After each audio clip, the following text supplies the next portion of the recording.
What do you think about prioritizing career, job, degrees over a relationship, children, and family? No, I'm more like old fashioned and Mhm. like I would have been a stay at home mom with no job and just look cute all the time and gone to the gym, get my nails done and done all that. I can marry somebody Girl, rich. yes, We're working towards that. yes, We're working towards that. Like, But you're not though. Hold on. But you're not. Let's catch that real quick. No, 'cause- I want to be like a stay-at-home mom with like a PhD. You know what I mean? Like, But how do those two things reconcile themselves? I know. Because those are probably complete. Those are opposite sides of that spectrum. Yeah. I mean, I think I got a bachelor's degree and I was like, that's all I need. Done. I don't want to ever go to school ever again. And I was done. I grew up with a single mom, so I kind of have a different perspective on prioritizing a career. Just seeing my mom struggle financially growing up, I just wanted that stability and that career that I could always lean back on. And if I do happen to find somebody that, that could make me stay at home, of course, like maybe down the line, I would love to have kids and be able to do that. But right now, I just feel like that career was just so important. Like you have an awesome career that you can go anywhere in the country. So that's awesome. And do travel nursing, exactly. And I big bank doing travel nursing. But I think, but what I think a lot of times women don't understand when they talk about these kinds of things, and what sometimes, and I think a lot of people aren't honest with them and they have these conversations, is that the higher you climb on the socioeconomic scale, the higher your degree. There's an inverse relationship between the number of men that you're going to want to be attracted to, and that are going to be at your standards. The higher you climb, it's the inverse for men. The higher men, the more money men make, better educated they are. Higher they're climbing on the socioeconomic, their options expand. But for women, because the way women generally date across and mostly up, that pool will get ever smaller. So, I mean, if you're a PhD making $250K plus $500K a year, you're going to want at least somebody. And we hear this a lot, right? I want somebody on my level. Well, the higher your level goes, the higher that a guy is going to have to be on that level.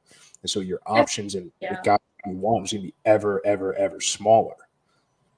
Usually when women say on my level, what they mean is above my level. So if you're in nursing making six figures, you're going to go for a doctor that's making more than that, or somebody in a equivalent or higher status type of career, right?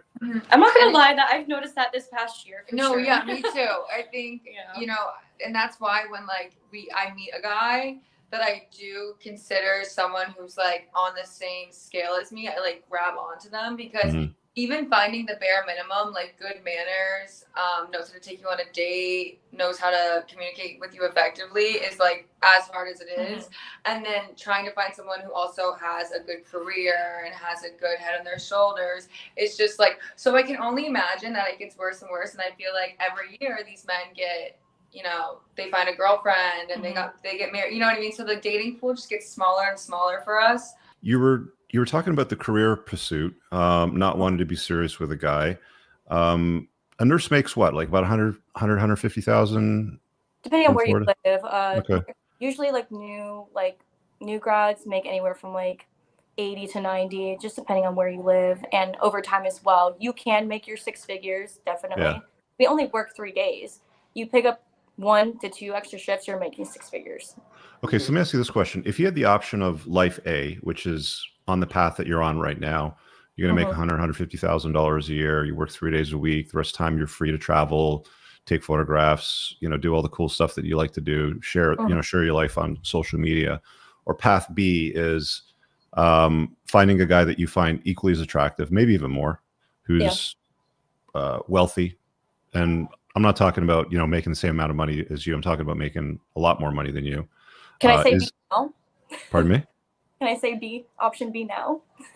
I haven't finished even telling you what option B is to completion, but option B is that, like, you just want a guy that's good looking that makes a lot more money, right?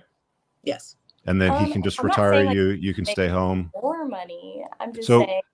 Would you want to be retired and stay home and have babies, or would you want to continue on with your career? I'd still want to work. Till what age? Until I retire with a good retirement funding. Okay, so you wouldn't want to have kids then?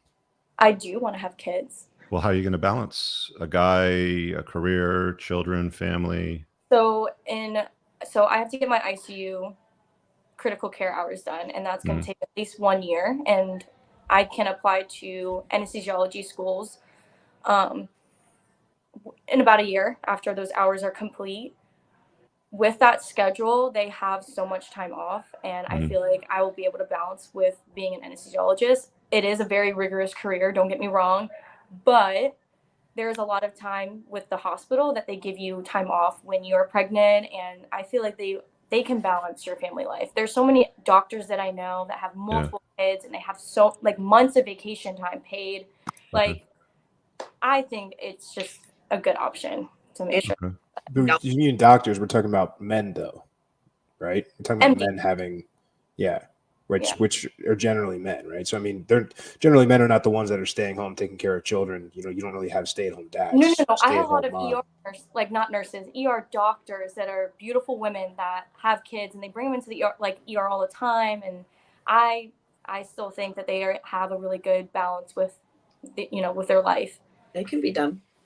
What sort of complaints do you hear from these older women that have beautiful children in ER? Like, what are their lives like? Like, what do you hear about them? I really don't hear any complaints. Everything's perfect for them? I hear them going out boating every weekend with their husband and their kids on the weekend, and I'm like, I want that, Okay. And their husbands do what? Like, are they medical professionals as well? Yeah, there was one doctor that I work with. They both work, they're both doctors, and I don't know what the other husband does that I know. So on option B, I described hot dude, and then I got to wealthy and successful, and you stopped me there, and you're like, just give me option B. Why did you stop there? Like, why does he just have to be hot and successful, hot and rich? It's not even that he has to have money, honestly. But you stopped me on B when I got to money. Attractive. That's where I'm going to stop you at, because I have. No, they're both equally attractive. I'm just saying, like, B is more successful and has a lot more money. I really hope you guys enjoyed that clip. If you want to watch the full-length podcast, you can find that over here, that clip's from. If you're newer to the channel, make sure you hit subscribe over here, and pin down below in the top comment, you'll find a bunch of useful links to my website, my supplement line, books, and a bunch of other stuff. Have an amazing day. Peace out.